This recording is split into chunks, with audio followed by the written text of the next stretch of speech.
Welcome back to Joe Stunner Boxing. Let's talk about Zelfa Barrett, because I'm sure you know he defeated Jordan Gill in 10 rounds. Excellent win, great fight, really enjoyed it. Both guys displayed, I would say on occasion, like world-class skills. I mean, yes, they have their cracks in the armour perhaps, but there were occasions when both guys looked good, looked very, very good indeed. And this was at the least, it was a very high level European performance, if not a world performance. But Eddie Hearn has said that the next stop for Zelfa Barrett will be a world title shot.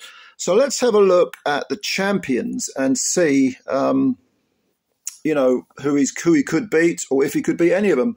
The obvious one to start with, and again, of course, we're talking super featherweights, is Joe Cordina, who is the IBF world champ, very good fighter.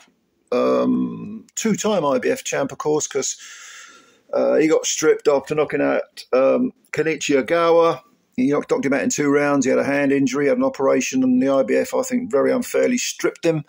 And then he won the title back against Shavkatson Rakimov, split decision victory in Cardiff. That was in 2023. The Ogawa fight was in 2022. And he defended it with a majority 12-round decision, which wasn't his best performance. That was against Eduard Vasquez, who was much smaller, but gave him a very good fight. Good fighter, actually, Vasquez. Came in with a 15-1 record and, came all the way to Cardiff and he gave Cordina a very good fight. Now, Cordina is due to fight Anthony Kakache, and that's in Riyadh. That's it on the 18th of May. It's on the undercard of Usyk versus Fury. And Kakache comes in with 21 wins, 1 defeat. Irish fighter. He's 35 now, Kakache. So this is probably his final chance at, the big belt. And he hasn't been that busy, really, Kakache. I think he's had like 1 fight in the last, for every one of the last 3 years. And I don't think he even fought in 2020. But yeah, he's all right. He's a good fighter, but you would expect Cordina to come through it. And then the obvious choice, well, no, it's not really obvious, is it? I was going to say put Barrett in with him, but Lee Wood is moving up to super feather, and I've got an idea. Hearn has, well, in the past he's spoken about Lee Wood against Cordina, and maybe that would be the winner of Kakache and Cordina would fight Lee Wood. So in a sense, the IBF, is it fair to say it freezes out Zelfa Barrett, or is that an exaggeration? What Hearn might have plans for is possibly to match Barrett with someone else, another one of the champions, and then those 2 fighters fight each other. So the winner of Cordina and Kakache fights Barrett if he gets a belt, and it's a unification, it's more money, it's a bigger fight, and so on. So who are the other champs? Well, we've got there's some good ones in there. First of all, there's O'Shaki Foster, who's WBC champ, who had that extraordinary comeback victory over Eduardo Hernandez, where he stopped him in the final round, and that 11th round of that fight was round of the year last year, 2023, no question about it. And since then he's fought Abraham Nova, but he was with DAZN and Matchroom, and now he's moved over, I think, to Top Rank. Is it Golden Boy? One of the two, isn't it? I know he's not with DAZN anymore, and I think it's Top Rank he joined, but yeah. But very good fighter.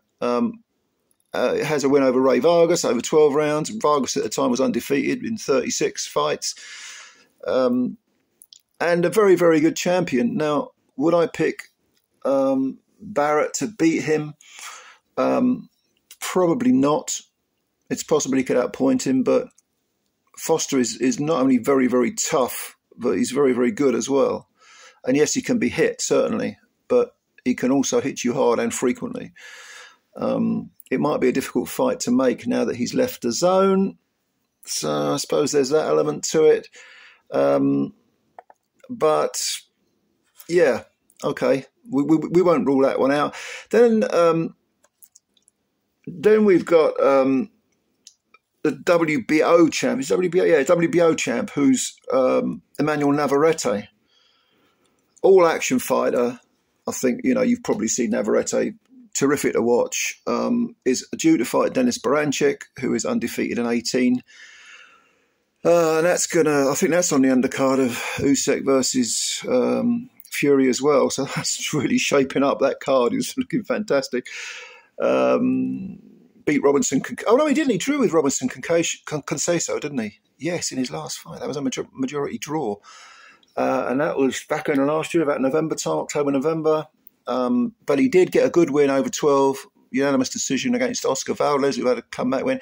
And he also stopped Liam Wilson in 9. And Valdez and Wilson recently met, and Valdez stopped Wilson in, I think it was 7 rounds.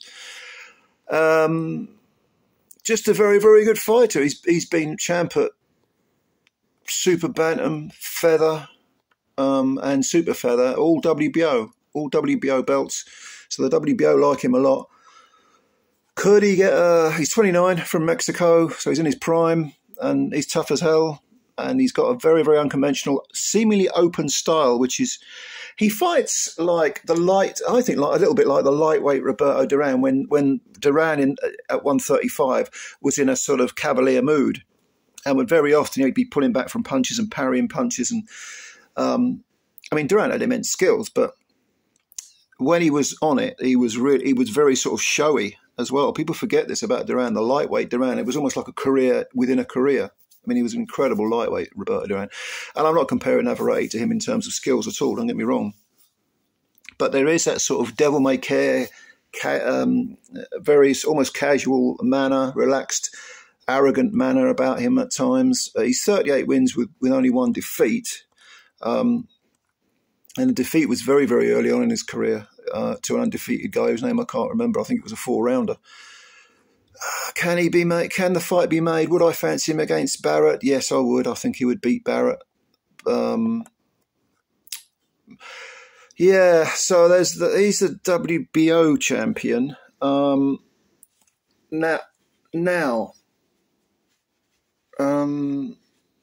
WBA is Lamont Roach. Let me think. What do I know about Lamont Roach? I've seen him. I'm sure I've seen him. I have seen him. He fought, I think he fought Hector Luis Garcia last time. It might have been his last fight. And that was at the back end of last year, sort of November, December time. And he got a split decision. And Hector Luis Garcia is a good fighter. And I think that was, if memory serves, that is Lamont Roach's, that was when he won the title. Was it vacant? I don't think it was. I don't know. I can't remember. I should have checked this, shouldn't I? But he's got, he beat Angel Rodriguez also in unanimous 12-round decision, and he lost to Jamel Herring over 12.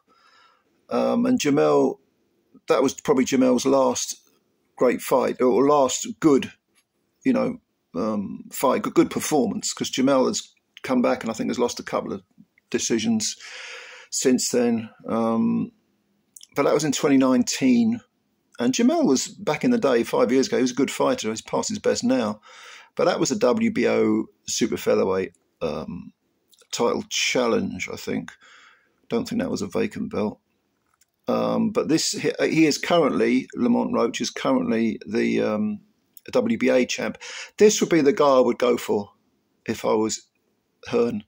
I would try and, open up the piggy bank, get Lamont Roach over, or maybe stick him on a DAZN card in America, no problem. I don't know whether is he from Maryland or Washington, one of those sort of, that area of the United States. But I would, even if he has to travel, I'd get Barrett in with him. Because I think, to be honest, even though he's not a bad fighter by any means, 28 years old in his prime, his orthodox stance, and good fighter, don't get me wrong, good fighter, but I think he's probably the most beatable one for Barrett. So I would pick him as the most likely fight. The most likely fight, I think, yeah.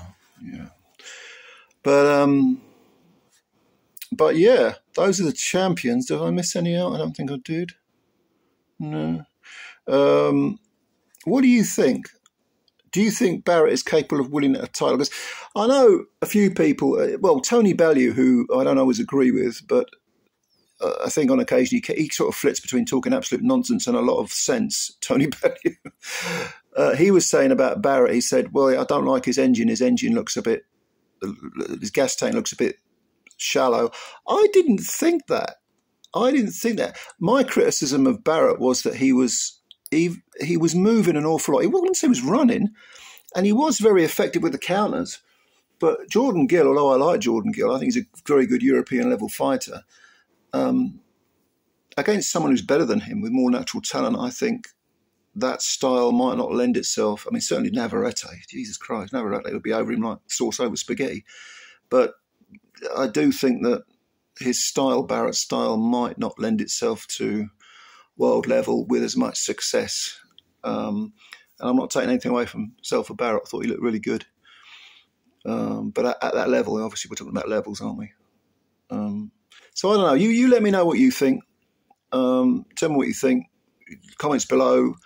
And yeah, thanks for watching the video. And of course, if you are new, if you could subscribe to the channel, that would be a big help. I'd appreciate that. And also hit the like button as well. I always appreciate your time. All right, then. Thank you very much for listening. I'll catch you later, and bye for now.